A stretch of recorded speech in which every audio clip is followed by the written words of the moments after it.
Yeah, not bad. Oh. Hey, sorry about yesterday. No, that's okay, buddy.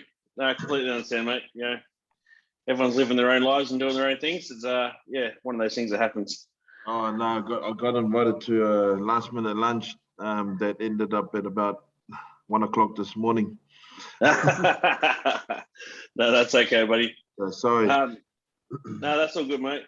Thank you, Joe, for joining me, mate. I really appreciate you giving me your time, buddy. It's big thing these days. Everyone with COVID and everything locked down, and it's really appreciative that you've jumped on board and had a chat with me. My pleasure. My pleasure. Is this new? Have you just started this? I've been doing it for about 7 months now. Okay. What I'm trying to do is just promote the game here in Perth. Yeah. Get more people involved. And with the possibility of 18 coming up, try to get the NRL to notice. So yeah, that's the main goal. Where was the first Western Reds? Many moons ago. Yep. But that was Perth, right? Yep. Yeah, you would have played against them in the Warriors days, early Auckland Warriors days. Yeah. No. I remember coming up there. It was a week long trip, Yeah. First time to Perth for a lot of us boys. Never been that far. A lot had been to Sydney or Brisbane, but I think we thought we were flying to another country. We went to Perth. Is it 7 hours going that far? Yeah, it's about that. Yeah. Yeah, because I think we flew from Auckland to Sydney and then Sydney to Perth, something like that. Yeah. Yeah. What's the weather over there? Hot, very hot. It's about 40 degrees at the moment or during the days. So last couple of weeks it's been like that. So it's very, very hot. Yeah, I've got family up there, all over Perth, and out towards the mines, Kalgoorlie. Yep. And it's then about a 6-hour drive. And then further past, I think 3 hours from Kalgoorlie. Oh wow! My niece, she's got a good job up there. She says when they drive into, I think it might be wherever the closest city is, it's like a 2-hour drive. That they take a McDonald's or KFC order from everybody in the town, and then it gets delivered a day or two later. But everybody's happy that. It's a bit because I myself work on the mines, and it's a bit remote. So when you get into those sort of things, into the towns and stuff, everyone wants sort of the McDonald's or the KFC or whatever. It's you don't get that out there, so nah. Yeah.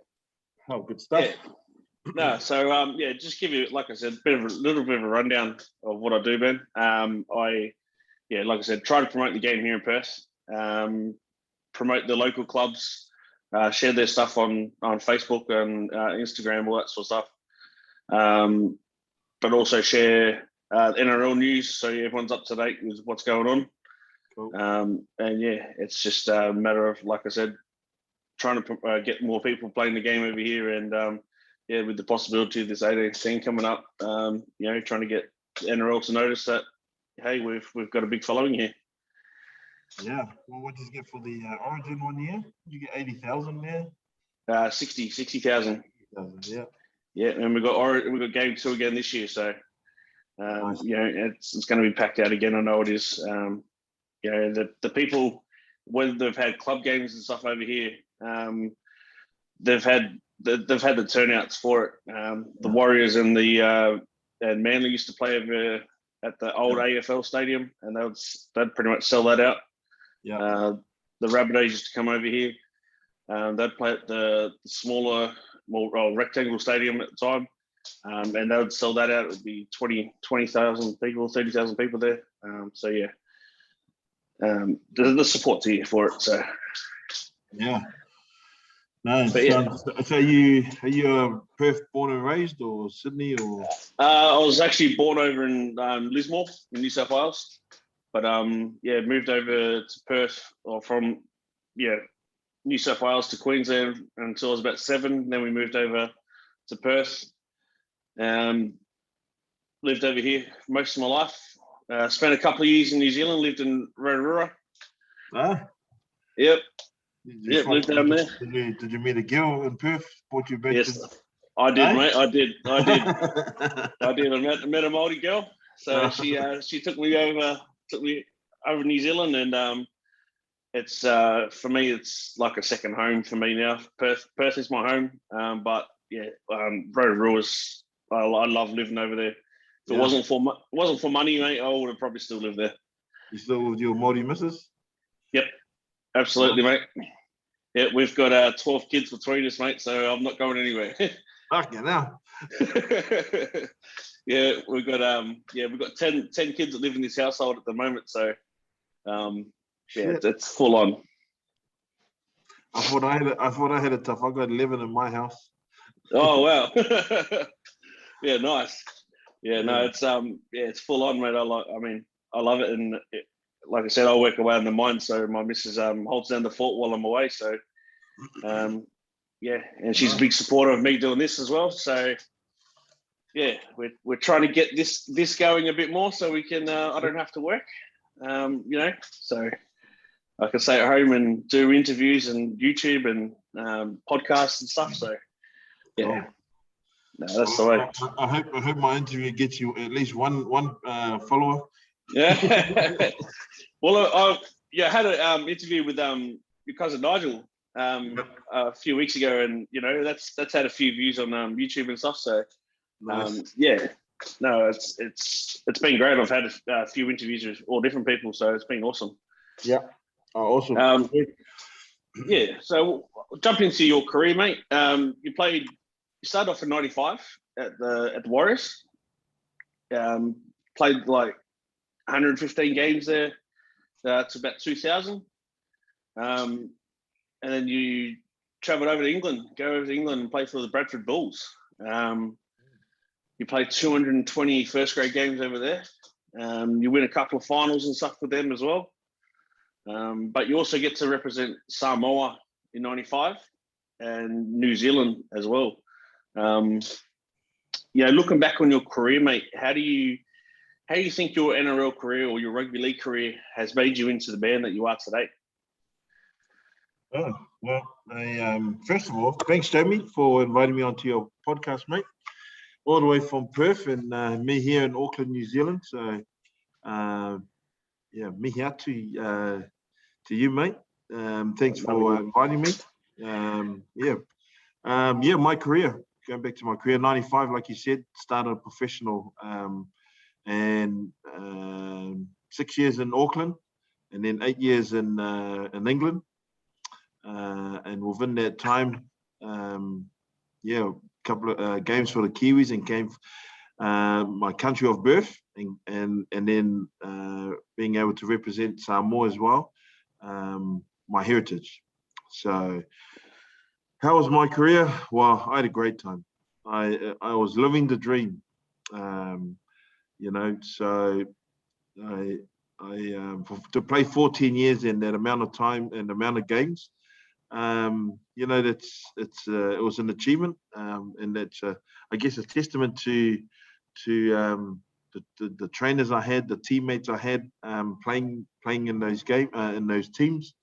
I was blessed. I'm no angel, but I had a lot of my family who are prayer warriors, and and I was blessed to be given the opportunity and use my God-given talent. So I had a pretty awesome career in terms of seeing the places like Perth, traveling around the world, and giving me a life that I was able to have a roof over my head and provide food and for my kids and now my grandchildren, and what it taught me was all the 1%. Because I guess when you talk percentages, and I think the number may still be the same, may even be less, but 2% make the cut in terms of playing professional rugby league or professional sport, you can put it. Yeah. So for a boy who from Central Auckland, you know, who grew up watching the Winfield Cup back then, you know, on our 3-channel TV. You know, where you had to actually, there was no remote, you had to stand up and walk and turn the volume up and change the channel and all that sort of stuff. To grow up watching it and watching my heroes in terms of Mark Graham, and the likes of Mal Meninga, just the greats. I used to, so I played locally for Richmond Rovers, the Bulldogs down in Greyland, Central Auckland. So my team I supported growing up was the Canterbury Bulldogs, just because they had the same logo. But in those days, you know, it was the Mortimer brothers who I tried to step and fake and sidestep and all sorts.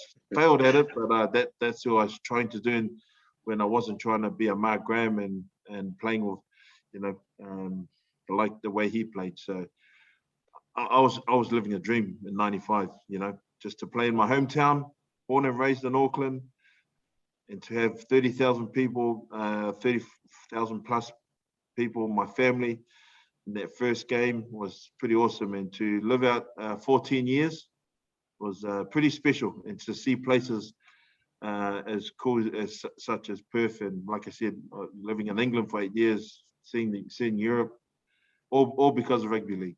So yeah, I'm not complaining. I had a great career. Yeah, no, absolutely, mate. You did. You know, you don't get anywhere in professional sport, you know, if you don't have the dedication, the hard work, and the commitment. Yet, you know, you played over 300 first grade games, and you know, to represent your country and your heritage, mate. You know, it's a hell of a career. You know, I remember as a kid watching yourself, your cousin Nigel, coming up, you know, going through the playing for the Warriors and stuff like that, and it's, you know, like I said to Nigel as well, you know, the hard work, you know, to come through is nothing to be sneezed at, you know, and like I said, to represent get those representative jerseys, mate, you know, it just shows how much dedication and commitment you had, and the talent that you both had to play the game. Yeah, and it was pretty unreal, Jamie. You know, we were like I said, we grew up watching the Winfield Cup. Myself and Nigel he lived on top of literally 30 seconds from the Richmond Rovers club rooms, and I lived maybe 3.5 minutes the other side of the club room. So our local playground was the league ground, and you know, this was only, you know, we grew up playing, and then it was only a Tuesday, Thursday training sort of thing, and then this professional rugby league came all in '95. Well, the first game was '95. They started recruiting in '94 and all that sort of stuff, '93. Yeah. But you know, to go from a 2-day training to 5-day training twice a day, us Polynesian boys were going, what the heck was that? What do we got to train in? What's a big test? What's you know, what's this yo-yo test and what's this test? It was, you know, yeah, I guess it was pretty unreal. It was, like I said, living the dream, unreal, unknown territory for us.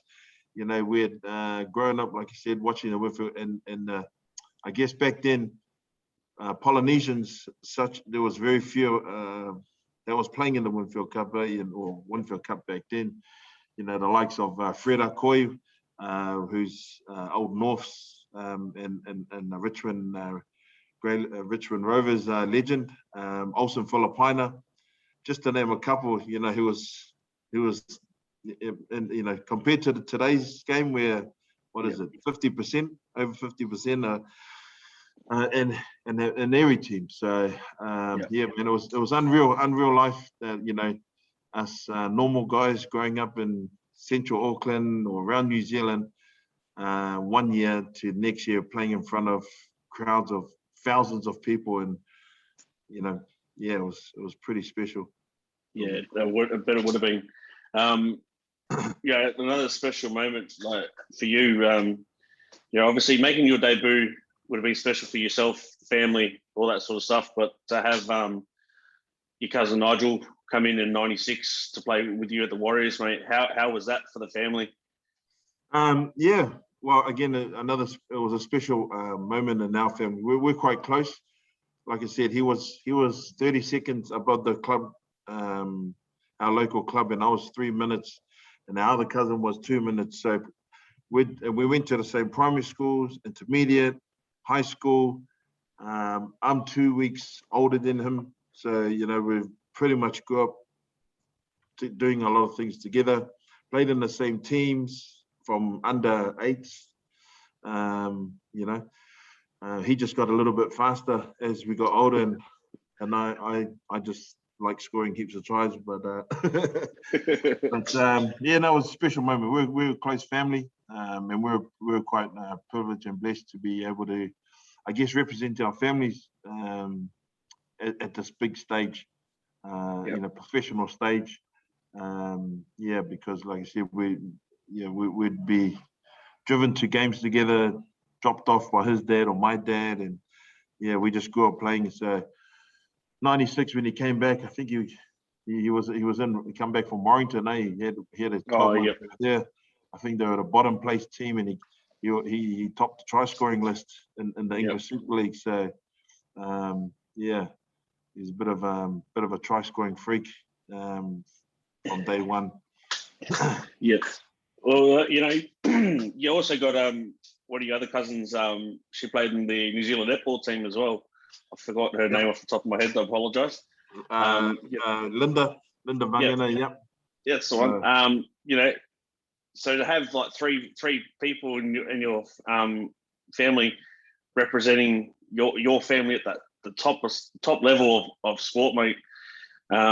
It's a credit. It's a credit to your family. Obviously the hard work and dedication that your whole family has put in to, driving you to training, driving you to the games, all that sort of stuff, to be rewarded with, the three of you at least playing the top level, representing New Zealand, must have been a hell of a reward for the family. Yeah. And Linda, I think she cracked the international scene probably a year before us, a year or two. So she was the first superstar in our family, and me and Nigel used to go and watch her, and we used to go watch, support the Silver Ferns or her netball games. So we were a close knit family. So it was a special moment. All three of us playing for representing New Zealand. We all represented Samoa. All our fathers are brothers, so that's the link. Yeah. So our fathers are brothers, and that's how we'll so again, we're close. Special moment for the family, but she's still a star. Yeah, that's the way, mate. With your childhood, mate, like, did you have I'm not necessarily talking about a sports star here, but did you have someone that you looked up to, in a sense, an idol, and what about them, did you admire about them? Well, I guess if I look back now, I was always around my dad. I'm the youngest, so and so I could do no wrong in my house. But my dad was a builder.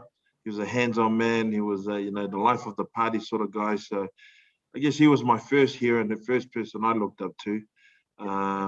But where I grew up, like I said, where me and Nigel grew up, we pretty much lived above our rugby league ground. The local school, which is 5 minutes walk up the other way from the ground, is St. Paul's College, which is a well-known school here in New Zealand. That have produced a lot of NRL players, international players, for such a small school.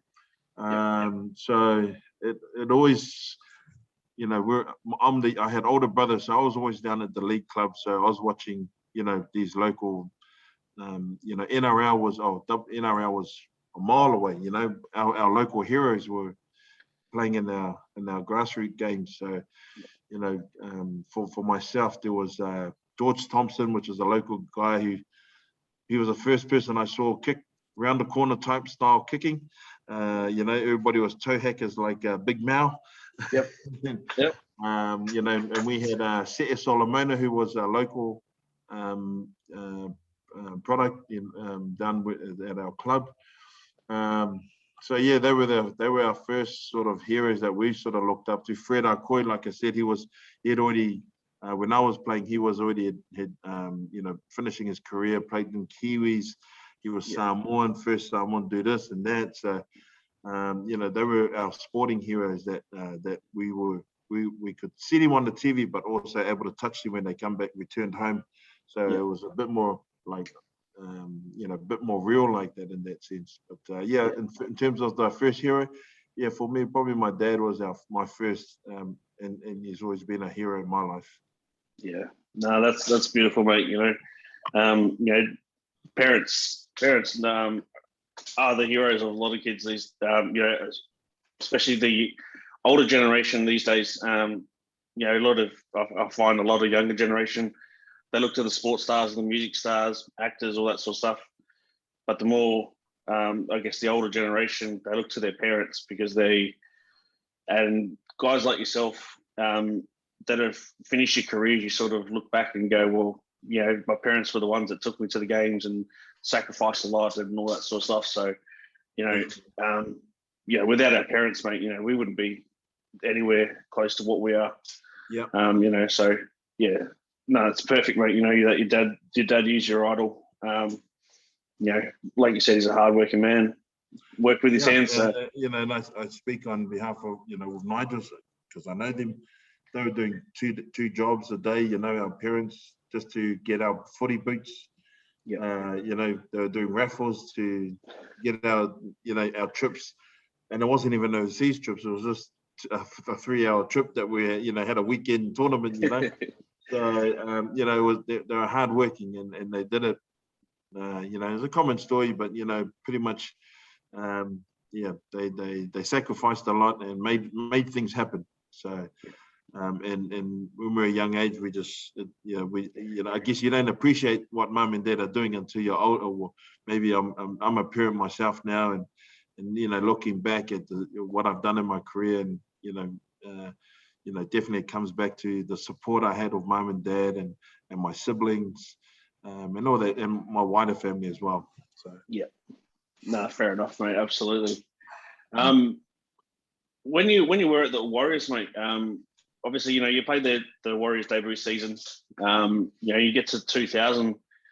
What made you jump from the Warriors to go to England and play for Bradford? Was there any NRL clubs at the time offering you contracts, or was it just you just decided it was a change that you needed? Well, at that time, I signed a 4-year deal with the Warriors. I just finished 1 year out of my 4, and then the new ownership came in to buy out the Warriors. I forget you know, who it was, but the new owners came in to buy, and there was a contract, you know, disagreement. There was a group of us that were fighting for equality for all the boys.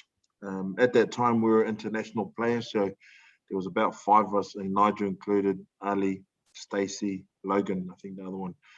You know, and as a group, we tried to look after everybody. So, long story short, there was a bit of back and forth. There was other Aussie clubs that were offering, but in my eyes, I couldn't play against my my own guys, my cousin or my friends that I grew up playing. I couldn't see it, and at the time we were in England for the World Cup. Yep.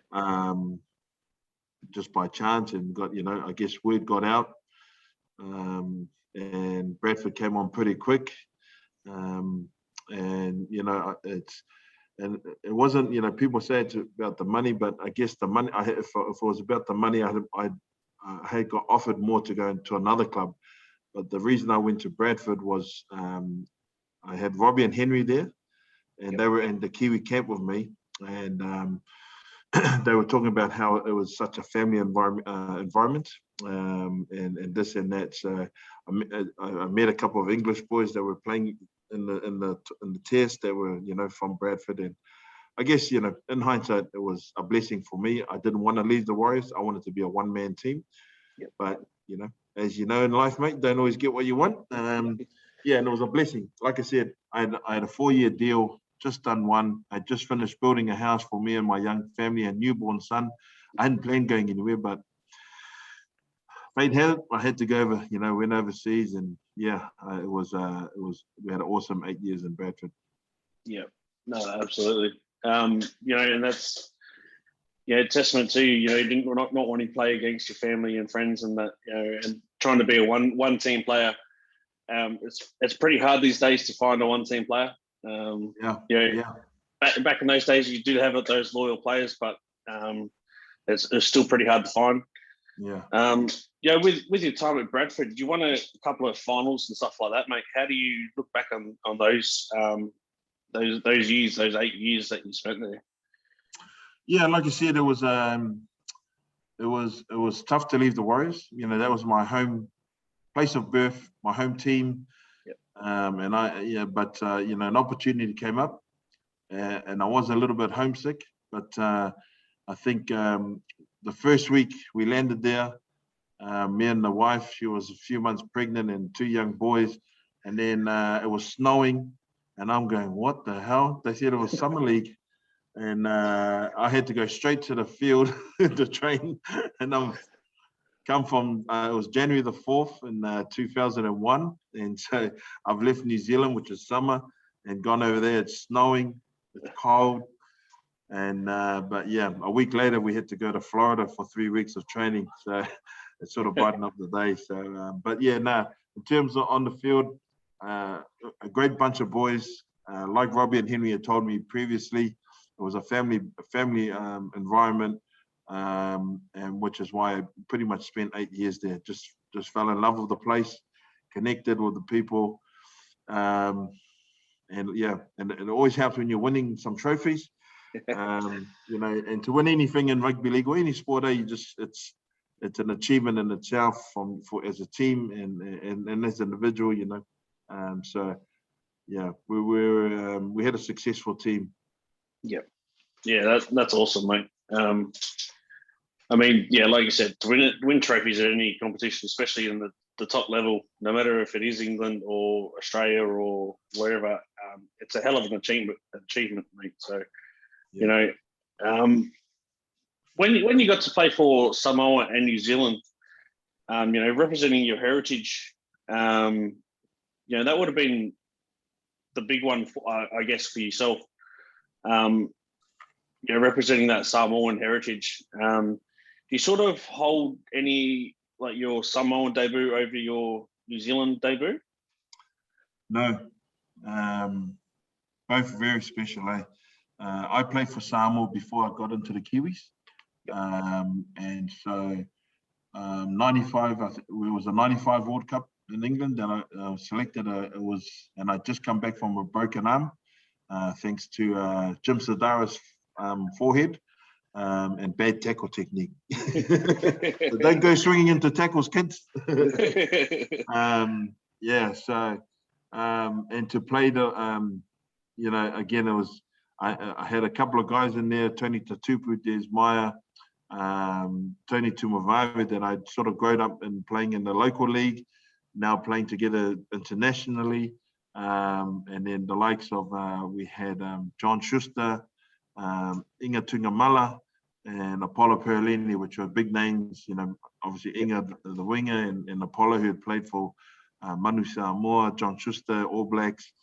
So it was just, yeah, to be able to put on the blue jersey for representing our heritage, our Samoan heritage. You know, mom and dad sacrificed a lot coming from Samoa at a young age, no English, to you know, provide a better life in New Zealand, to overcome racism over here.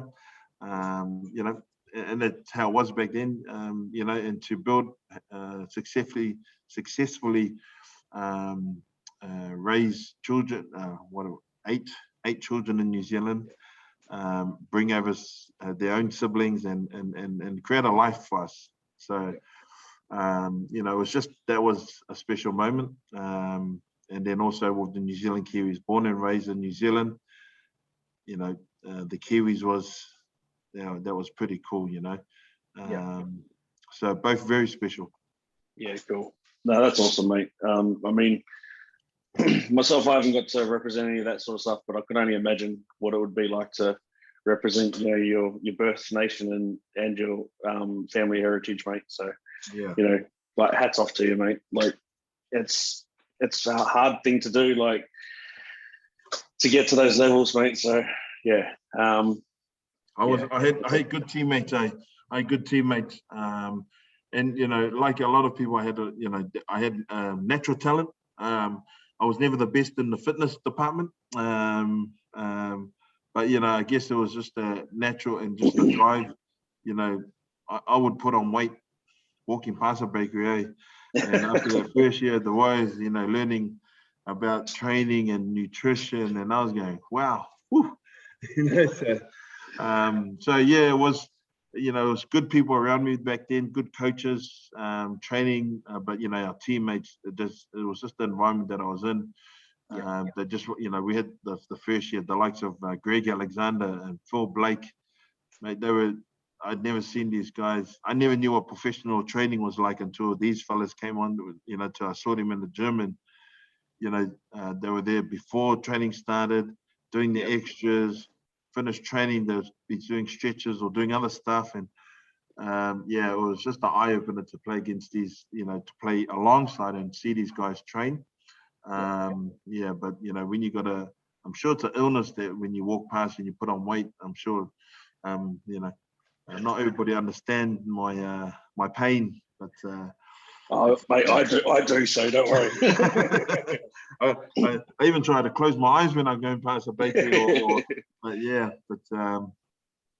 know, like you know, people have different stuff they have to work on. You know, definitely for me was, you know, maintaining a fitness level, you know, to stay at that level of footy. So yeah, it was a testament to my teammate who was constantly pushing me, dragging me, pushing me at the training. So yeah.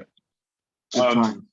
I remember, like, speaking of teammates and stuff, when I was talking to Nigel, he was mentioning it was an international game. He was both playing for New Zealand against Australia.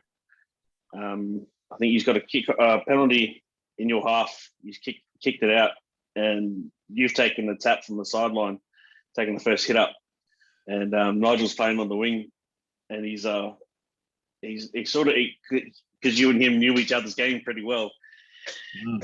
He heard Wendell Saylor was going to come in off his wing and try to smash you, and he said to Darren Smith, "You watch Nigel out in the wing," and he's like, "Yep."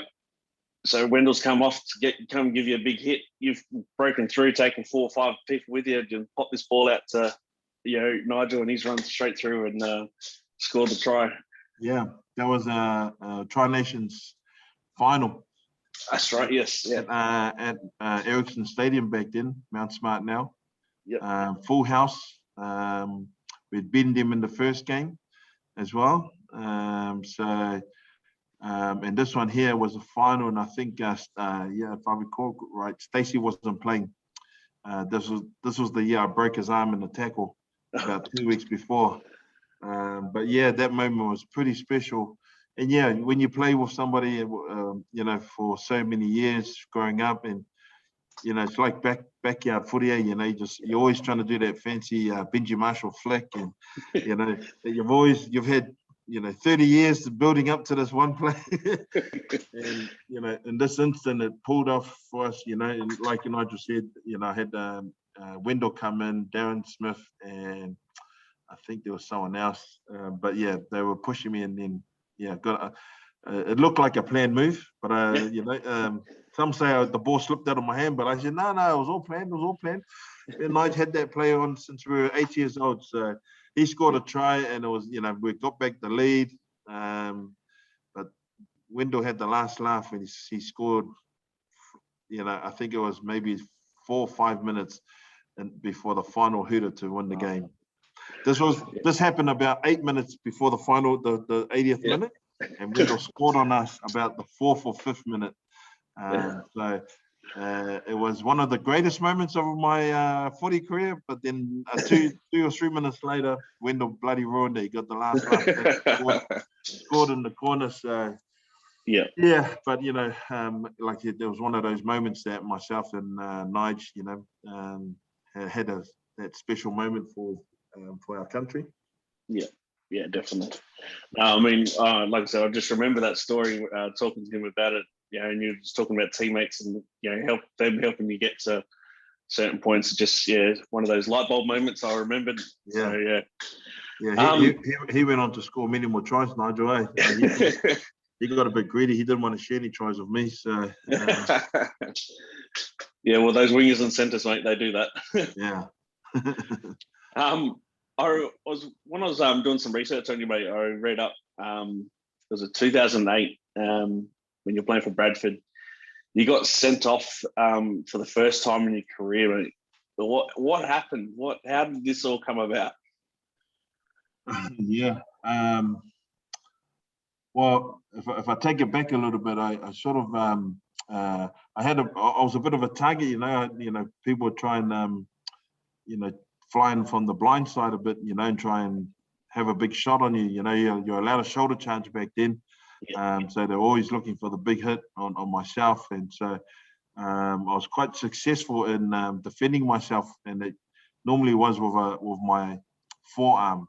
But some seen it as a leading with my elbow, but I clearly 100% it was my forearm. And so I used to come off others would come off second best when they're flying from the outside. And that, so this particular instance was a similar thing. Someone who flew in from the side, my ball carrying arm, which is I had my forearm like this, they came flying up, and I sent him back up to the third row. But the referee for the connector was my elbow, and I got sent off first time. It was in my home ground, so there's a lot of booing going on. There was a bit of a scuffle going on, not by me, but my teammates and their teammates. I was too tired to fight or for anything, so yeah, I was just going, man, what happened? What happened? And I think one of the guys got from his attempted shoulder charge to my forearm, he came off second best. Yeah, right. I wasn't expecting that as the answer, but yeah, wow. That's the truth. There might be different sides, types of stories, but that was my take on it. But yeah, they called it my own teammates, and they used to call it the people's elbow.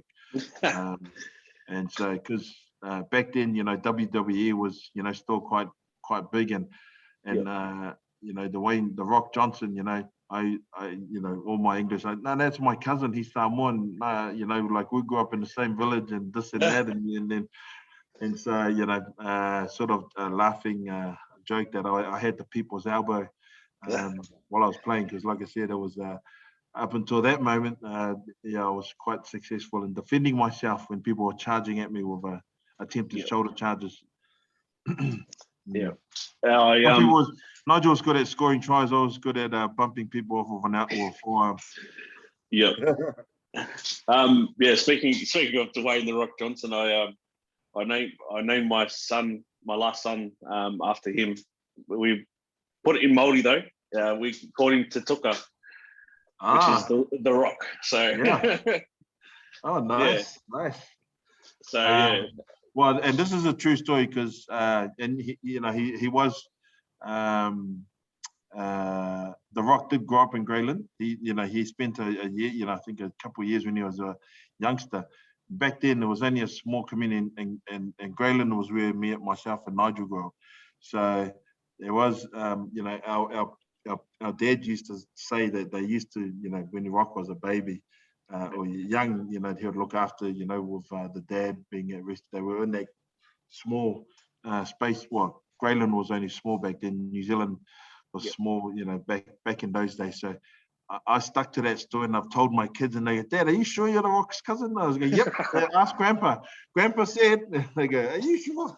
So, yep. So right now, I'm sticking to that story, and The Rock is my cousin. Yeah, absolutely, mate. I'd like fame to it too. Yeah. So I got a bit of a personal question with you. Was there with your with life in general, mate? Was there like a low point in your life, like maybe you went through a sort of depression? With mental illness and stuff being a big thing these days. Was there a low point in your life that you went through? If so, like how did you get through it? Yeah, well, yes, depression is real. But I think I was quite lucky. I did go through some low points, but I didn't. I guess I was blessed that I never got into deep, dark days like other guys and girls have in terms of sporting pressures. So, and I can only put it to I surrounded myself with good people, good family, and just my own nature. I didn't really take much to heart. There was times like I didn't make the Kiwis for the first time, and when I parted ways with the Warriors, it was tough, and it was changing. And I'd come to England that was with a young family, and the wife was pregnant, and she wanted to go home because it was snowing. She nearly had an accident driving first time in the snow, and so. But I guess I was able to. I'm not the best talker. You can ask my wife. I don't know how many guys are good talkers, but we should be talking a bit more. Yeah. But yeah, I guess in the bigger picture of mental illness and depression, yeah, I was quite lucky. I didn't get into some dark places like other guys and girls have. Don't get me wrong. I had many disappointments, setbacks, breaking an arm, breaking my in games, not getting selected for the Kiwis, and then getting a phone call up asking if I'd come and fill in. And when I was on holiday, and half of me was going, "Oh, he didn't pick me in the first time. Now you want me because you want to rest this guy." So that sort of stuff. When I left the Warriors, they were saying it was about people were going, "Oh, you're greedy. You're going for the money." It was never about the money. I was actually, like I said, I could have got more money on other clubs, but nobody knows the full story, except for my wife, myself, and my close knit family. So, and they were good with it. They were good supporting me. But I guess it is a real, it is a real issue in today's environment, especially for our young people, our young sports stars, our young Māori and Pacifica people. So if anyone out there is listening, find that help, talk to somebody. You're not on your own. I'm in the construction industry now, and it's real. It's real now. We just I had a workshop with 27 of my staff. Because it's a real thing. It's in construction. There's a lot of mental health issues. COVID-19, the way that alcohol's on the rise, drug use on the rise, abuse, violence at homes was on the rise. It's a tough time we're in. So yeah, if anyone out there is listening, I encourage you to, turn to somebody, talk to somebody, call a number, helpline. But yeah, you're not on your own. Yeah, no, beautiful, mate.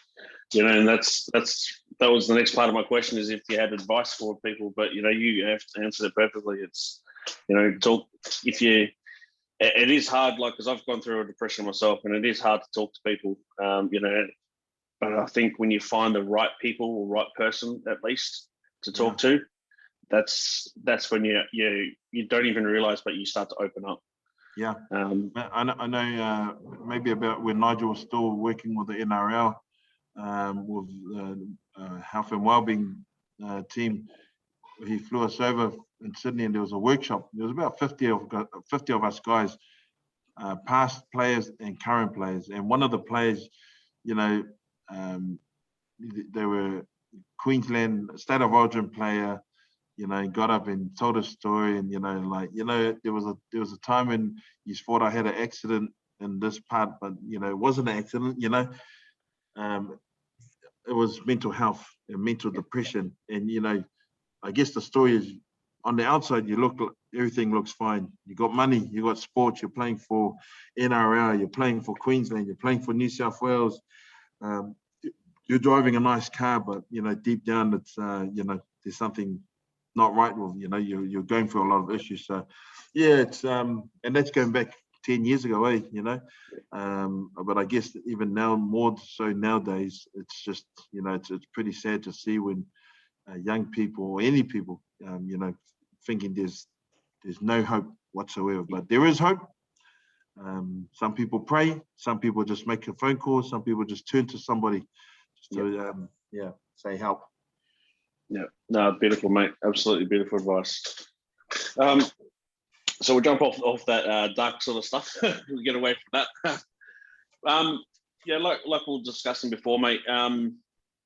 With 18th team coming up, it's NRL's not going to have 17 teams for too long. What do you think of Perth's chances of being that 18th team? Well, I enjoyed going to Perth. There's support there, the stadiums are there, the infrastructure is there. I guess I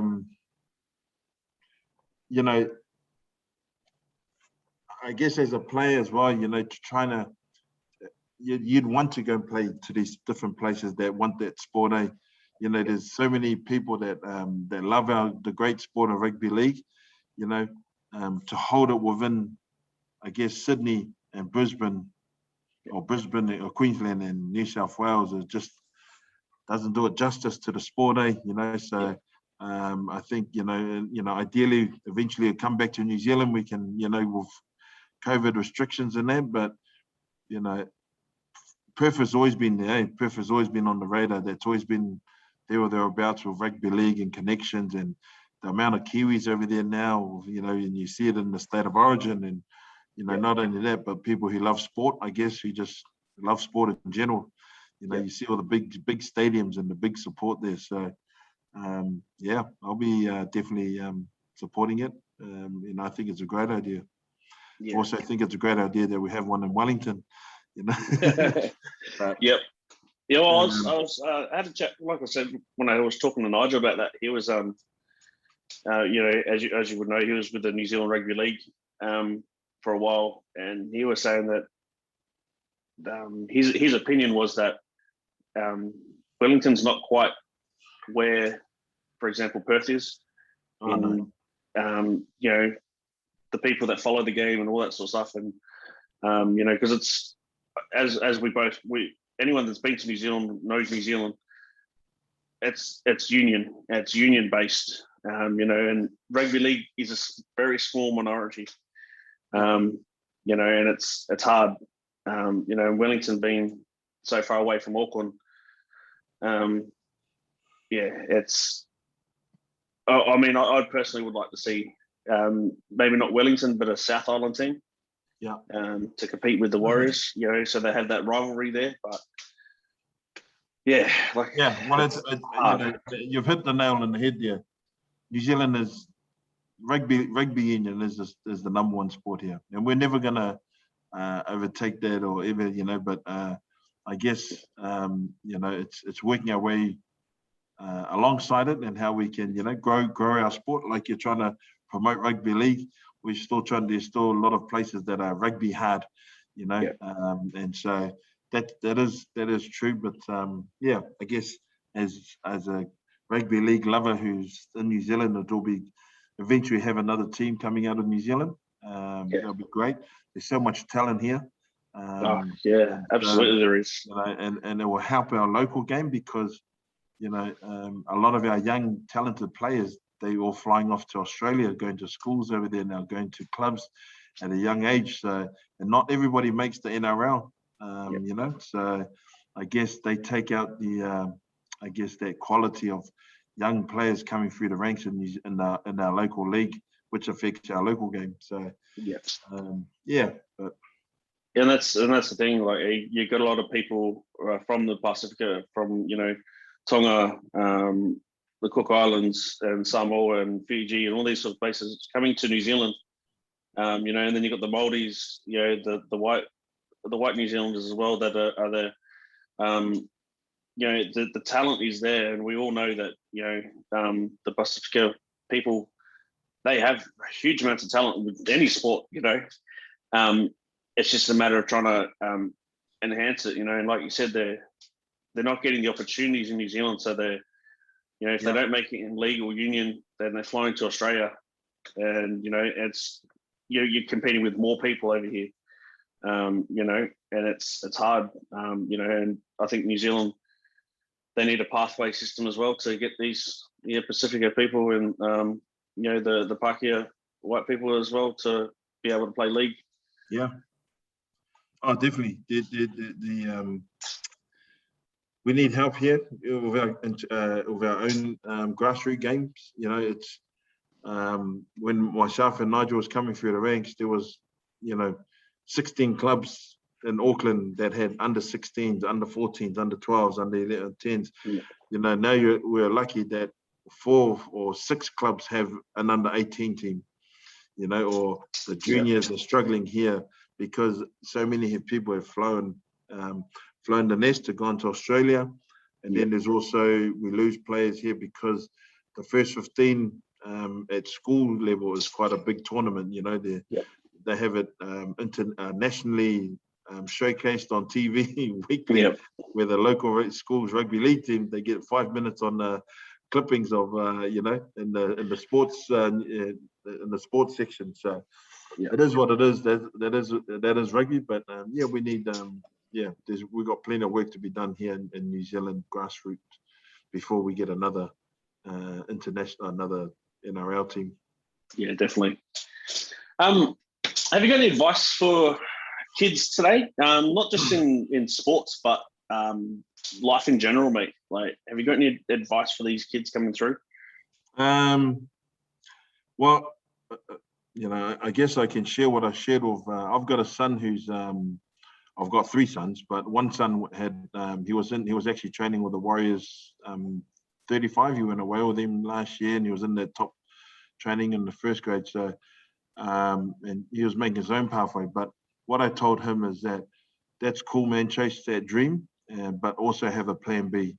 So, whether it be getting a trade while you're playing. For him, he was doing architecture, so he got it, and he, I guess, felt it firsthand. He got injured, had to fly back from mid last year. While he was based out, and he was living the dream with the camp with the boys for 5, 6, 7 months, and then got injured and had to come back, have an op.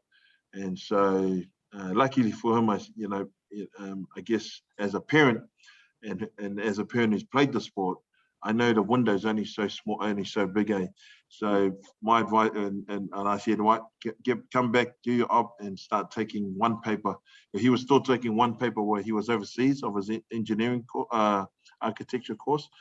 But when he came back, I said, go back straight into your studies, do your rehab, but still keep in your studies. So my advice is, it's not university, but have a plan B. Like I said, have a plan B. If it's a trade, profession, whatever it is that you want to do, but work as hard off the field. If it's studying, then just as hard as if you're going to do it on the field, chasing your NRL dream, because I think, like I said earlier, it's a 2% that make it. And it's not 2%, and you don't make it when you signed a $10,000 contract.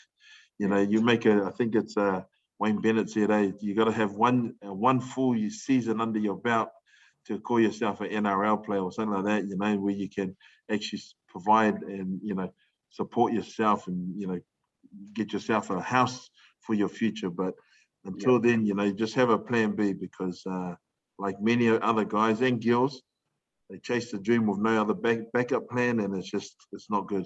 So have a plan B, even have a plan C.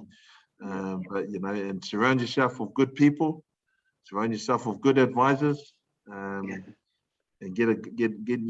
because they can be a trap as well. Yeah. I hope that makes sense. No, mate, that's perfect. It makes even more sense to me because, I did the opposite of what you were saying. Because I was quite good at cricket, AFL, and rugby league as well. And when I was at school, I didn't make a plan B. I was like, no, because I made a lot of rep sides and stuff like that. I was like, no, I'm gonna make it sport. And then I got to a certain age and I gave up. A lot of things I sort of got over playing too much. I played too much cricket and played too much this and that. So I sort of burnt myself out, and now I regret not studying at school and going to get a trade and all this sort of stuff. I've been sort of lucky in my later part of life that I've been able to get a certificate and stuff under me. But yes, I try to advise my kids, mate, go look at trades and university and whatever else. Don't just look at one thing and that's all you're going to do, because you're one in how many million people in Australia, let alone the world, to try that one thing. So definitely that'll be one thing I advise, because I see guys who've chased a dream and they've just had a tough time, when they realize the dream and there's nothing else they didn't have a plan B or C. I see the struggles they go through. I see the guys who get bad people advising them of stuff, and they, the pathway it leads them down to. So so it is like you don't have it's not a doctor or nurse, or not a university. I know tradespeople who, man, they're killing it, It's just hard work, good attitude, and committed. So that's, if you got those three things, you've made it, whether it be sports or outside of life. And so you're just being a good person, you'll come up trumps. Yeah, absolutely, mate. Absolutely. One last thing before we go, mate. What are you up to these days? What do you do with yourself? To touch on it, I'm in deconstruction. So it's a business we've had, myself, and I've got a partner. About 9 years ago, I was in the hire industry, so I had diggers and trucks and this and that. And then about 5 years ago, an opportunity came up. Somebody said, "Can you do this?" And I went, "Yep." And I never knew what to do, but I said, "Yep," anyway. And long story short, we started one shed deconstructing. Now we're the head contractor to one of the biggest projects in New Zealand. First Pacifica owned company to be the head contractor to over here, it's government agency, so it's Housing New Zealand. So we're quite proud of that. But and a lot of that achieved was from the stuff that I learned from rugby league. So doing the 1%, doing it properly, doing extras, doing the hard yards, and reap the rewards. But so now it's I've got the opportunity to use this platform for other small multi and PI businesses to subcontract into what I do. Cool. Yeah, in a nutshell, that's what I do. I'm a dad of 4. I'm a grandfather. I've got 11 people in my house. My house is I'm married to a Māori girl from the East Coast. We have our 4. We have my mother-in-law, and we have all these other little feet that just happen to live with me, and we are their guardian, their angels until whatever else comes with them. So, you, I like a busy house. I grew up in a busy house. So that's what I'm doing. Trying to pay some bills. Yeah. Trying to stay away from Decepticon. Omicron, whatever that's called. Definitely, mate. Trying to stay away from bakeries, because I put on even more weight now when I'm walking fast. It's hard in New Zealand, mate. The bakeries in New Zealand are a lot better than the ones in here in Perth, I can tell you that. What's the name of your business so we can plug it for the New Zealanders and the Pacificers that are over here? Sure. Yeah. Trow Group, TROW Group, Trow Group. So. Oh, awesome. Yeah. Based in Auckland.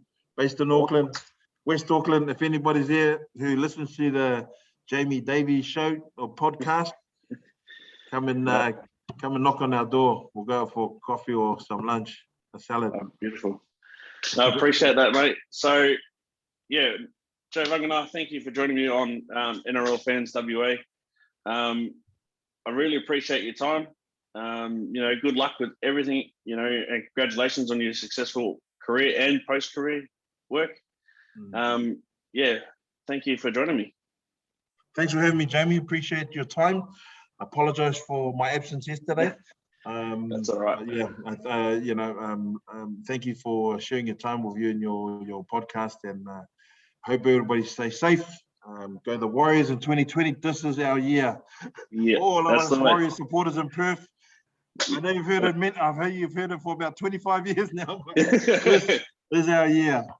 That's it, mate. No, that's everybody it. Everybody stay safe. Yep, you too, mate. Love to your family, mate.